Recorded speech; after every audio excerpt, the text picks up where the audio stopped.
शांति। 15 अप्रैल 1981 अव्यक्त मुरली। सदा अपने को रूहानी सेवाधारी समझते हो, उठते बैठते चलते फिरते। सेवाधारी को सदा सेवा का ही ख्याल रहता है और यह सेवा ऐसी सहज है जो मनसा वाचा और कर्मणा किसी से भी कर सकते हो। अगर कोई बीमार भी है, बिस्तर पर भी है, तो भी सेवा कर सकते हैं। अगर शरीर ठीक नहीं भी है तो बुद्धि तो ठीक है ना। मनसा सेवा बुद्धि द्वारा ही की जाती होती है। ऐसे सदा सेवा का उमंग उत्साह व सेवा की लगन रहती है, क्योंकि जितनी सेवा करेंगे उतना यह प्रकृति भी आपकी जन्म जन्म सेवा करती रहेगी। प्रकृति दासी बन जाएगी। सेवा करना अर्थात मेवा लेना, यह सेवा करना नहीं है, लेकिन सर्व प्राप्ति करना है। 15 अप्रैल 1981 बाबा कह रहे, सदा अपने को रूहानी सेवाधारी समझते हो, उठते बैठते चलते फिरते। सेवाधारी को सदा सेवा का ही ख्याल रहता है।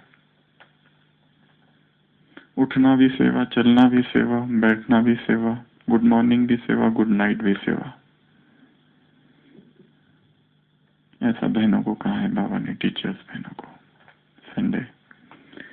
और यह सेवा ऐसी सहज है जो मनसा वाचा कर्मणा किसी से भी कर सकते हो। उतनी सहज यह सेवा है कि मनसा वाचा कर्मणा किसी से भी ये सेवा कर सकते हो। अगर कोई बीमार भी है, बिस्तर पर भी है, तो भी सेवा कर सकते हैं। अगर शरीर ठीक नहीं भी है तो बुद्धि तो ठीक है ना।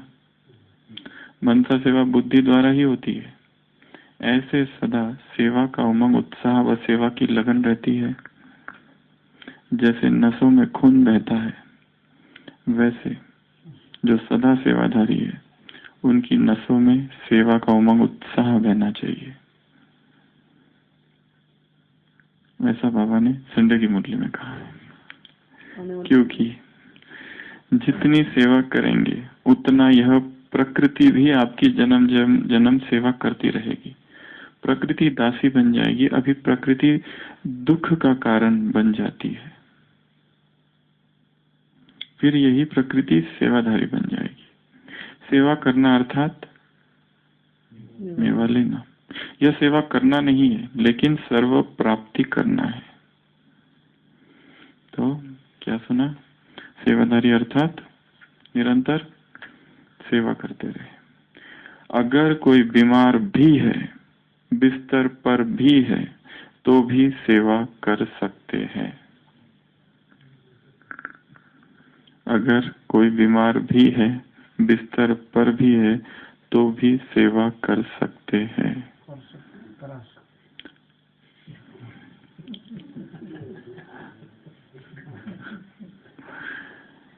प्रश्न है, यदि हम बीमार होते हैं तो हम क्या करें? पहला प्रश्न। या फिर दूसरा प्रश्न ऐसा भी हो सकता है, यदि हम बीमार हैं तो सेवा कैसे करें? और तीसरा प्रश्न, यदि हम बीमार होते हैं तो हम खुश कैसे रहे? तीन अलग अलग प्रश्न हैं। यदि हम बीमार हैं तो क्या करना चाहिए? उत्तर सबका एक ही देंगे, परंतु अलग अलग प्रश्न रख रहे हैं। उत्तर सबके एक ही है। पहला प्रश्न, यदि हम बीमार होते हैं तो हमें क्या करना चाहिए? दूसरा प्रश्न, जब हम बीमार पड़ते हैं तब हम कैसी सेवा करें? तीसरा, जब हम बीमार पड़ते हैं उस बीमारी की हालत में, उस शारीरिक व्याधि की हालत में, उस इलनेस, उस disease state of the mind या बॉडी की हालत में हम खुश कैसे रहे? क्या क्या उत्तर कहेंगे? हम मनसा सेवा तो सबका ही उत्तर है, उसमें क्या क्या करें? स्थूल सूक्ष्म सारी बातें बताओ। बीमार किस प्रकार की, उस प्रकार से देखते हैं। बीमारी शरीर की बीमारी, संपूर्ण रूप से मन का नहीं, मन का नहीं है, शरीर की बीमारी। खिंचाव होगा तो उसको भी नहीं हो सकता। घर का कैसा है? सारे उत्तर बताओ, बीमारी के साथ पहले उत्तर बताओ, फिर एक तो बता दिया अभी अभी आपने बताया ना, चिंतन। बीमारी के समय ये जरूरी नहीं है कि टीवी देखना ही है। कहीं लिखा है कंपलसरी है कि बीमार होने के बाद बैठ के टीवी ऑन कर दिया जाए, जो वार्ड में टीवी लगा हुआ है, हमारे कमरे में जो टीवी लगा हुआ है। हाँ, पीस ऑफ माइंड देखते देखते बटन कब दब जाता है और कहाँ इधर से उधर चल जाता है, इसका कितना ये है, मतलब ये किधर से किधर चले जाता है, इसका कहना बहुत मुश्किल है, क्योंकि सारा हाथ का ही तो खेल है, उंगलियों का खेल है, बटन दबाने पर है। अभी अभी पीस ऑफ माइंड, अभी अभी कुछ और, अभी अभी कुछ गीत, अभी संगीत, अभी कल्चरल, अभी संसार के गीत, अभी मूवी, कहाँ से कहाँ चला जाता है। तो सबसे पहला, जब बीमार पड़ते हैं तो ये आवश्यक नहीं है, ये नेसेसरी नहीं है, ये कंपलसरी नहीं है, कहीं लिखा नहीं है, श्रीमत नहीं है ऐसी कि देखना ही है। चिंतन भी तो कर सकते हैं अगर छोटी मोटी बीमारी है तो। अगर इतनी बड़ी बीमारी नहीं है, सर्दी खांसी या ऐसी कोई भी छोटी मोटी चीज है जिसमें हम घूम फिर रहे हैं परंतु बीमार है, बुखार है या कोई है, तो एक तो है चिंतन कर सकते हैं। पहली पॉइंट, जब बीमार है तब क्या क्या करना है, इस पर चर्चा चल रही है। दूसरा, कुछ लिख सकते हैं, अर्थात हम वो सारी छोटी छोटी चीजें करें जो हम अदरवाइज करने को हमारे पास टाइम नहीं है। जैसे कि लिखना हो गया, चिंतन करना हो गया, जैसे कि पेंटिंग, जो वो तो वही कर सकता है जो पेंटर है, आर्टिस्ट है, बाकी थोड़ी करेंगे कोई। क्लासेस सुन सकते हैं, लिख सकते हैं, अपना कमरा अगर थोड़ा ठीक नहीं है तो अगर छोटी मोटी बीमारी है तो वो साफ कर सकते हैं, अलमारी ठीक कर सकते हैं। अगर घर में है तो, हॉस्पिटल में एडमिट है वो दूसरी बात है, वहां पर भी बहुत सारी चीजें कर सकते हैं, उसकी भी एक अपनी लिस्ट है। तो एक है कि छोटी छोटी डूइंग स्मॉल थिंग्स, ये पहला पॉइंट है कि छोटी छोटी चीजें करना। चिंतन एक्चुअली अलग पॉइंट है, चिंतन करना एक अपने आप में सेपरेट पॉइंट है। तो फर्स्ट चिंतन, सेकंड छोटी छोटी चीजें, तीसरा अपने पुराने अनुभवों को। हाँ, इसमें एक दूसरा चिंतन ऐसा हो सकता है कि हेल्थ के क्या क्या फायदे हैं उसका चिंतन करना। उसके बाद उस पे आते हैं हेल्थ के बेनिफिट्स क्या क्या है। वो सबसे अच्छा टाइम है जब हम बीमार है, तब सोचे कि स्वास्थ्य से क्या क्या फायदे होते हैं। क्योंकि जब हम बीमार है, देखो फिर हम क्लास में नहीं है, मुरली में नहीं है, हम योग नहीं कर रहे, भारीपन है, बीमार है, वही आइडियल टाइम है ये सोचने का कि स्वस्थ रहना कितना महत्वपूर्ण है जीवन में। एक तो ये, दूसरा ये सोचना कि किस कारण से हम बीमार पड़े हैं, क्या वो स्वनिर्मित है, वो कारण, क्या वो कारण स्वनिर्मित है, हमारे ही किसी लापरवाही से हम बीमार पड़े हैं। खाना नहीं चाहिए था पर जाके फिर भी खा लिया और अभी डायरिया, लूज मोशन, वॉमिटिंग अभी सब चल रहा है। तो ये चिंतन करना कि किस कारण हम बीमार पड़े। मंजू बहन, प्रश्न है बीमार जब पड़ते हैं तो क्या करना चाहिए, या बीमार पड़ते हैं तो खुश कैसे रहना चाहिए, या बीमार जब कहते हैं तो किस प्रकार की हमें सेवा करनी है, प्रश्न है। अभी तक जो पॉइंट्स निकले हैं वो पॉइंट से, पहला चिंतन, दूसरा छोटी छोटी चीजें करना, तीसरा स्वास्थ्य के क्या लाभ है उसके ऊपर चिंतन, चौथा किस कारण से हम बीमार पड़े हैं इसके ऊपर चिंतन, पांचवा। अब आगे बताओ। छोटी छोटी चीजें करने में पढ़ना, क्लासेस सुनना, जो चीजें हमने स्वस्थ थे तब नहीं की वो करना, वो छोटी छोटी चीजों में आ गया। और हाँ, जो बीमारी है ये सबसे बेस्ट टाइम है। हम बीमार है, अभी हमको हमारी बीमारी पर प्रयोग किया, भाषण तो बहुत दे दिए, दूसरों को बहुत समझा दिया, ये बीमारी है ना ऐसा प्रयोग करो, वो बीमारी है ऐसा प्रयोग करो। दूसरों को बताना तो सबसे आसान है। किसी का सर दर्द हो रहा है उसको कहना बाबा को याद करो, बिल्कुल एकदम। अब वो तो वही ये एडवाइस देना तो बहुत ही आसान काम है। किसी को बुखार है, कहना कि सोचो कि बाबा की किरणें आ रही है, ये बताना बहुत आसान है। कोई बीमार है उसको कहना बाबा को याद नहीं करते ना, इसके लिए बीमारी तुमको ज्यादा फील होती है। तुम्हारा योग का चार्ट ही तो कम है। पहले से कह रहे थे कि योग बढ़ाओ, अब बीमार पड़े, अब कहाँ से योग लगने वाला है। ये बताना बहुत आसान है, परंतु स्वयं की बीमारी पर स्वयं योग का प्रयोग करना, यह है 5वीं पॉइंट। 6वीं, इसमें होता है मेरे में कितनी भूल, मैंने सहन शक्ति कितनी आई। हाँ, ये एक स्वयं की चेकिंग है कि मैंने सहन शक्ति का कवच, लास्ट संडे की मुरली, सहन शक्ति का कवच पहनो। कितना मेरा सहन शक्ति का कवच, सेल्फ चेकिंग, अर्थात इसका ही अर्थ है सेल्फ चेकिंग करना। उसमें बहुत सारी चीजें आ जाएगी, कहाँ गलती हुई, क्या हुआ, सहन शक्ति मुझ में कितनी है, ये निगेटिव कितना चल रहा है, बीमारी थोड़ी सी आ गई और इतना निगेटिव, इतना डाउट्स, इतनी सारी शंका कुशंका है, इतना सारा संदिग्ध मन हो गया है, हर चीज में संदेह, बीमारी पर भी, डॉक्टर पर भी, इलाज पे भी, हॉस्पिटल पे भी, जहाँ रुके उस स्थान पे भी, भोजन पे भी संदेह से भर गया है मन। और नेक्स्ट,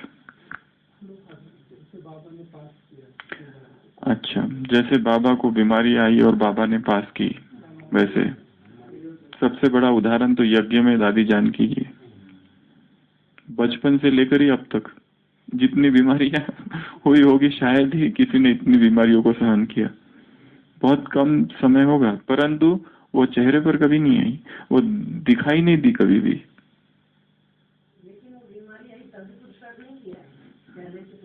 हाँ, पुरुषार्थ अलग चीज है, पर कह रहे हैं कि इतनी बीमारियां होते हुए भी पुरुषार्थ अपनी सर्वोच्च अवस्था में, इतनी बीमारियां होते हुए भी सेवा अपनी जगह में, सारे विश्व में परमात्मा प्रेम का परचम लहराने वाली साधारण आत्मा तो नहीं हो सकती ना। अध्यात्म का झंडा लहराया। तो बीमारी में पॉइंट क्या थी, सहन कितना किया है उसकी चेकिंग करना। नेक्स्ट,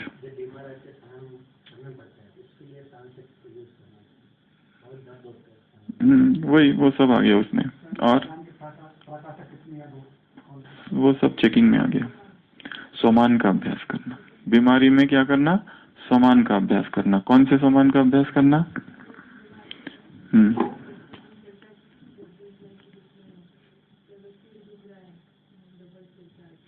अच्छा, ये नहीं सुना हमने। सिर दुख रहा है तो मैं डबल सिरता जाता हूँ। अच्छा, और पैर दुख रहा है तो हर कदम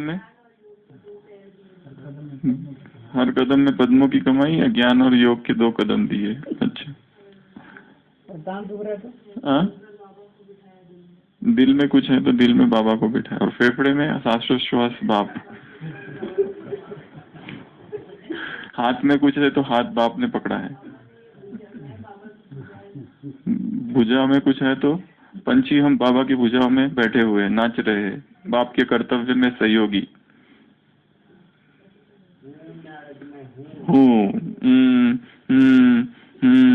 अगर ऐसा आवाज निकल रहा है दर्द के मारे तो मैं सर्वशक्तिवान मैं मास्टर सर्वशक्तिवान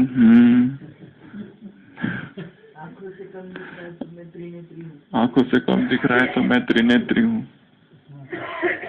चलो, ये सब बीमारियों में तो समान का प्रयोग करना। नेक्स्ट,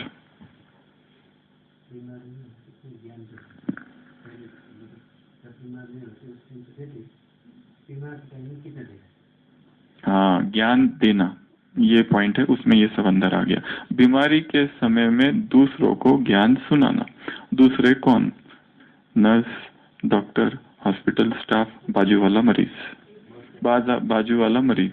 बाजू में जो मरीज है, नर्सिंग स्टाफ, नर्सिंग असिस्टेंट, वहाँ जो श्रमिक वर्ग है वो, उन सभी को ज्ञान सुनाना। हमने देखा है ये बहुत सारी चीजें हॉस्पिटल में, जो भी हमारे भाई बहने भर्ती होते हैं तो हमने देखा है बहुत खाली समय में बाजू वाले मरीज को ज्ञान सुनाना लगते हैं, जो कि बाहर का कोई यहाँ का है या कोई टूरिस्ट है, तो उनको ज्ञान सुनाना। एक उसमें ये चेकिंग करना जो इन्होंने कहा कि हम कितना ज्ञान सुना सकते हैं इस अवस्था में भी। क्या हम ज्ञान सुना सकते हैं? क्या ज्ञान भूल गया? ज्ञान तो बहुत रहता है जब स्वस्थ रहते हैं, बीमारी आने पर कहाँ चला जाता है पता ही नहीं चलता है ज्ञान, कुछ भी याद नहीं आता है। मैं आत्मा हूँ, परमात्मा कुछ नहीं। बाबा भी है ये भी भूल जाता है, बाबा नाम का कोई है ये भूल ही जाता है, बस वो बीमारी याद रहती है। हाँ, तो वो सारे इस तरह से ज्ञान से सेवा करना, ज्ञान सुनाना, ये एक हो गया। नेक्स्ट।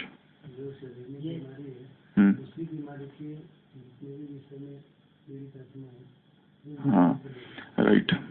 सकाश, सकाश देने की सेवा में अभी कैटेगरीज, सकाश देना, उसमें किस किस को सकाश देना, उसमें एक जो भाई जी ने बताया कि उसी बीमारी से पीड़ित जो भी संसार में उस समय है उन सबको आंखों के सामने इमर्ज करना, उन्हें सकाश देना। हमें बुखार चल रहा है 101, तो 104 बुखार वाले जितने मरीज है, हमसे भी ज्यादा, पहले तो उन सबको इमर्ज करना और उनको थोड़ा हाथ बीत फिरा देना उनके सिर से, ताकि टच थेरेपी कर देना, उनका बुखार ठीक हो जाए। एक तो वो, तो अपनी ही जो बीमारी है, सिर दर्द है, तो उन सबको इमर्ज करो जिनको हमसे भी ज्यादा सिर दर्द है, जो तड़प ही रहे हैं, बिल्कुल बेड पे सो ही नहीं रहे। हम तो यहाँ है, एक इंजेक्शन लेकर भी सिर दर्द चल रहा है, उन्होंने 4 ले लिए फिर भी चल रहा है, उनको इमर्ज करना और उनको सकाश देना, एक कैटेगरी है। दूसरी कैटेगरी डॉक्टर्स को सकाश, तीसरी कैटेगरी नर्सिंग स्टाफ को सकाश अगर भर्ती है तो, चौथी कैटेगरी जो हमारी सेवा कर रहे हैं, घर वाले जो टिफिन ला रहे हैं, फूल ला रहे हैं, गिफ्ट ला रहे हैं, उनको सकाश, जो हमारे बाजू में मरीज है, बाजू की खटिया में, उसको सकाश। तो सकाश में ये सारी कैटेगरीज है कि किन किन को हमें सकाश देना है जब हम बीमार है तब। सारे हॉस्पिटल्स को सकाश, सारे ही हॉस्पिटल्स को सकाश, जो सफाई कर्मी है उनको सकाश। किसी भी हॉस्पिटल में हमको तो लगता है जो सफाई करने वाला है ना, सबसे महान वही है, सबसे महान। क्यों? अरे कितना वो सब स्वच्छता, क्या? हाँ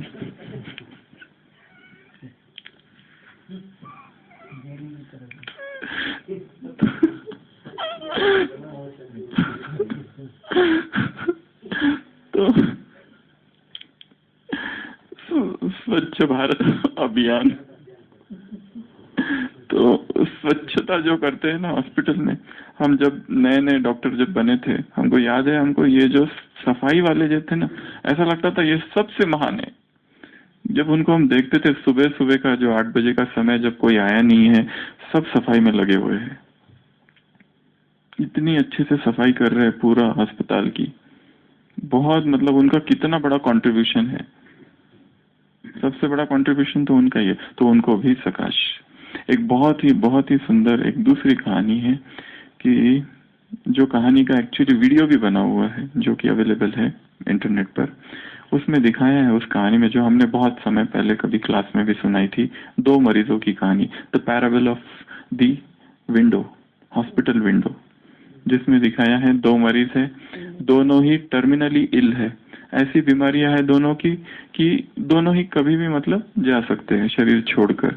ऐसी बीमारियां जो ठीक नहीं हो सकती है, केवल पैलिएटिव केयर, जिसमें केवल टेंडर TLC हो रहा है, टेंडर लविंग केयर जिसको कहते हैं, उनकी बड़ी प्यार से देखभाल, ऐसे हॉस्पिटल्स होते हैं, पैलिएटिव केयर हॉस्पिस जिसको कहते हैं। ऐसे हॉस्पिटल के एक कमरे में 2 मरीज हैं, एक मरीज खिड़की के पास है, एक मरीज उसके बाजू में है। खिड़की के पास वाला जो मरीज है उसके पास ऐसी बीमारी है उसको कि कैंसर पूरे शरीर में फैला हुआ है, फेफड़े का कैंसर है, और उसको केवल 1 घंटे के लिए प्रॉप्टअप मतलब खड़े बिठाया जाता है, बाकी तो समय लेटा हुआ रहता है, केवल 1 घंटे के लिए दिन में लेटाया जाता है। और जो बाजू वाला मरीज है उसके बाजू में है दूसरे इसमें, अब वो मरीज है, वो तो उसको तो ये इजाजत, ये ऑर्डर ही नहीं है कि वो खड़ा उठ के बैठे, उसको बस लाइन डाउन ही रहना है।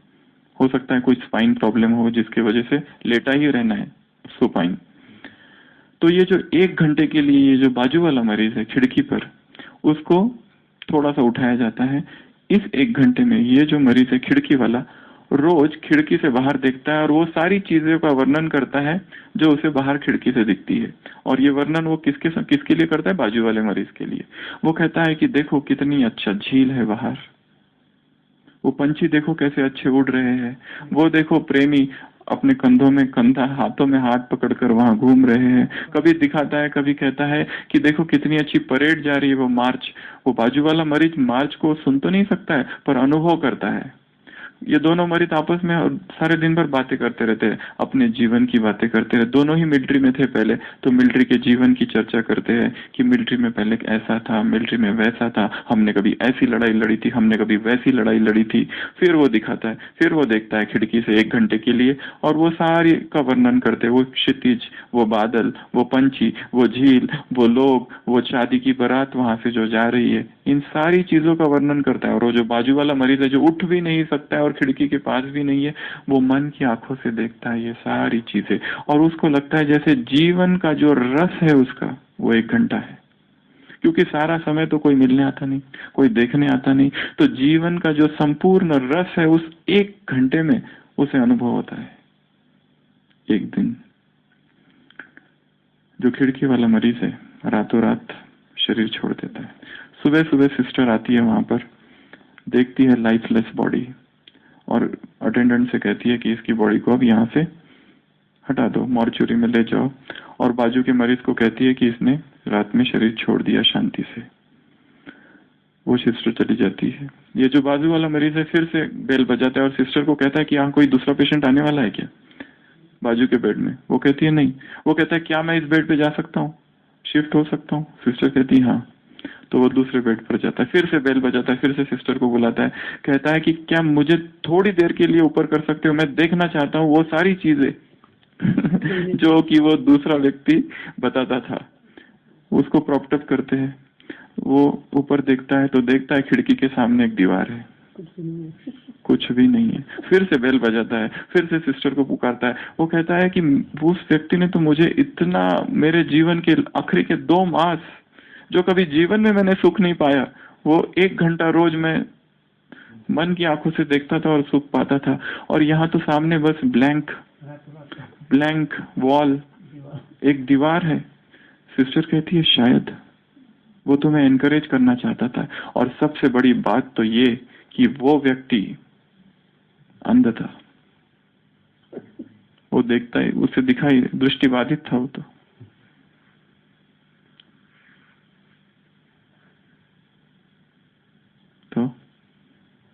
बीमार है, पर कितनी बड़ी सेवा करके चला गया। बीमारी में भी एहसास नहीं होने दिया, पता भी नहीं चलने दिया।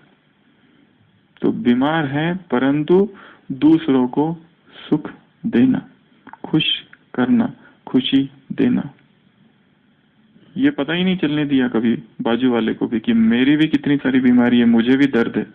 इसका कभी वर्णन ही नहीं किया। एक होता है जब बीमार होते हैं तो हम वर्णन करते हैं, जगह जगह जाके बन, ये पैर का जो फ्रैक्चर हुआ ना, कैसे हुआ, डिटेल वर्णन, इतना डिटेल वर्णन कि उस डिटेल वर्णन में हम पूरा फिर से वो मेमोरीज रिवाइव कर रहे हैं। जो नीचे भी क्लास हुआ था हीलिंग पावर वाला, उसमें भी हमने ये बात कही थी कि वो सारी चीजें पढ़ते रहते हैं जिसमें दूसरे लोग भी अपना वर्णन करते हैं। Media that discusses diseases and illnesses, हमें और दूसरे लोग भी आके वही ज्यादा पूछते हैं, कैसे हुआ, क्या हुआ, उसका और वर्णन करते। मतलब वो व्यक्ति उसी चिंतन में रहता है बीमारी के। बीमारी में तो हमें वो चिंतन, स्वास्थ्य का चिंतन करना है, हेल्थ का चिंतन करना है, ये कहना है कि मैं तो बस ठीक हूं। अगर नहीं भी है तो प्रिटेंड करना है, दिखाना है, दिखावा करना है कि मैं ठीक हूं, तो ठीक होंगे।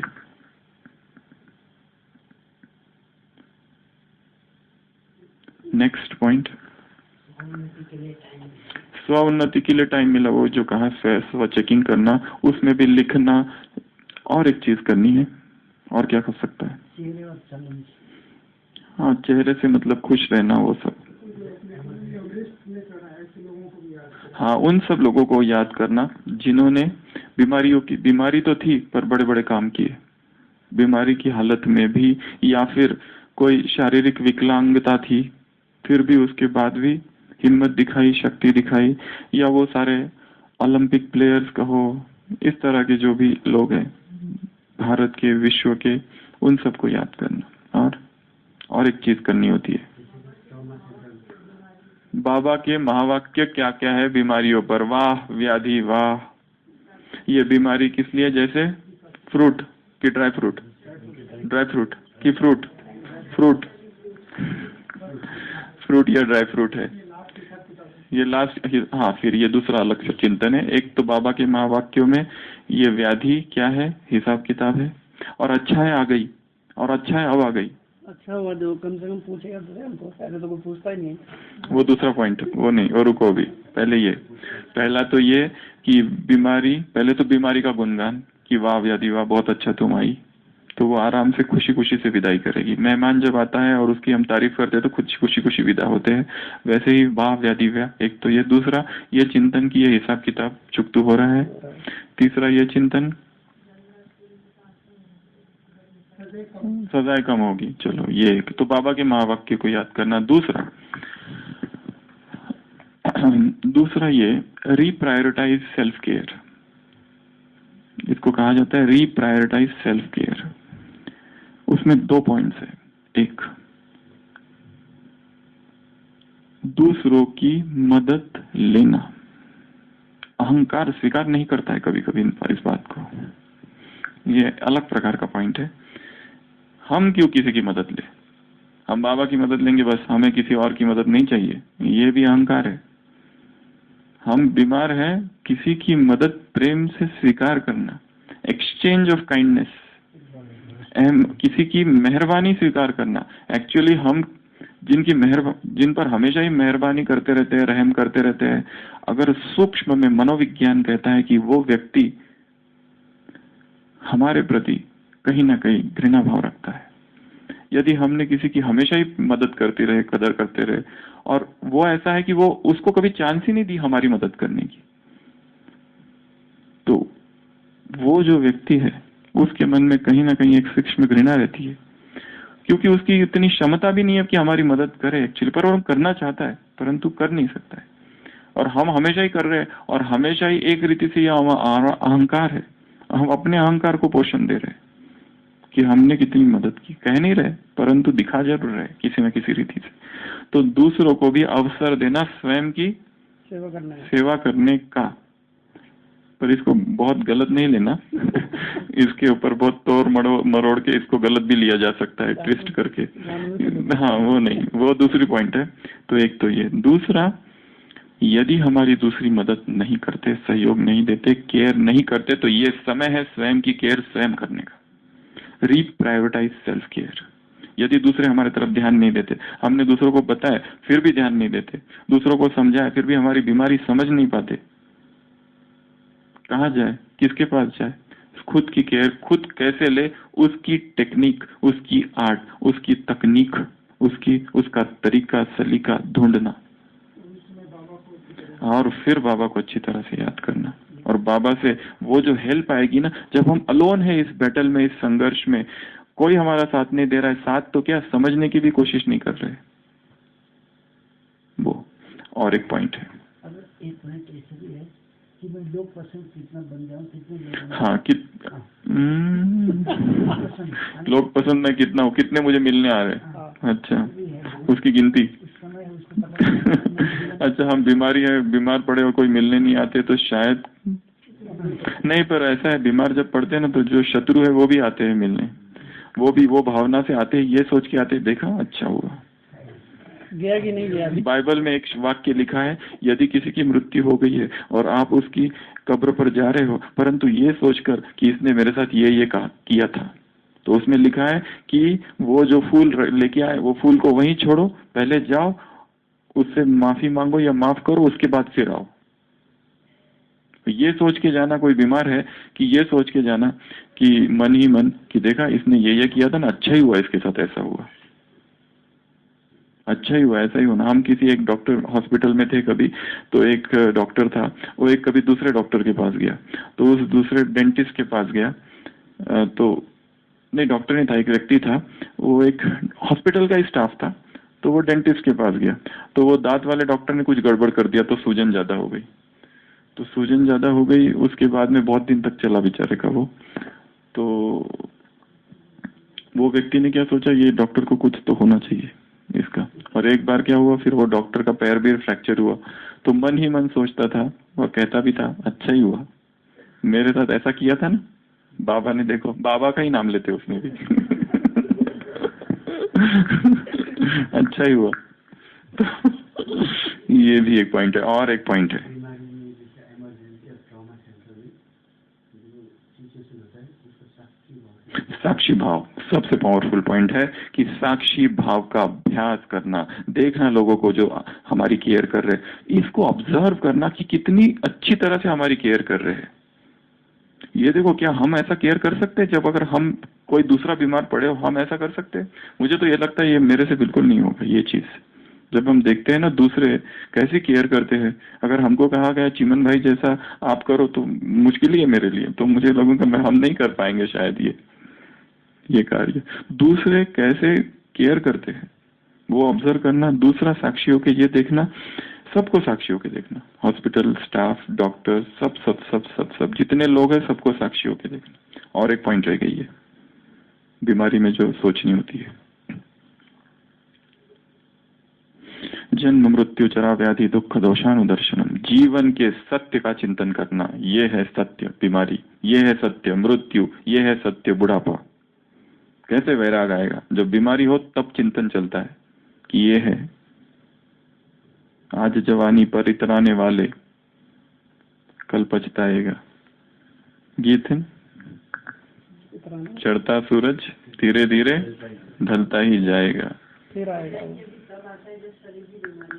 हाँ तो वही कह रहा हूँ, जीवन के जो सत्य है उनका चिंतन करना, ये है बीमारी, ये है बुढ़ापा, ये सब होगा।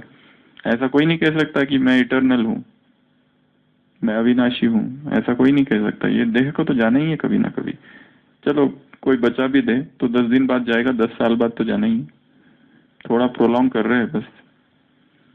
तो ये एक चिंतन, इतनी सारी पॉइंट्स है, और भी बहुत सारी है पर समय हो रहा है।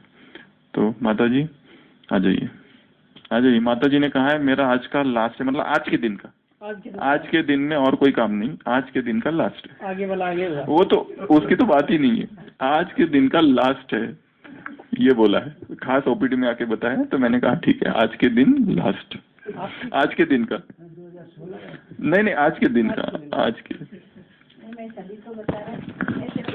मैं केवल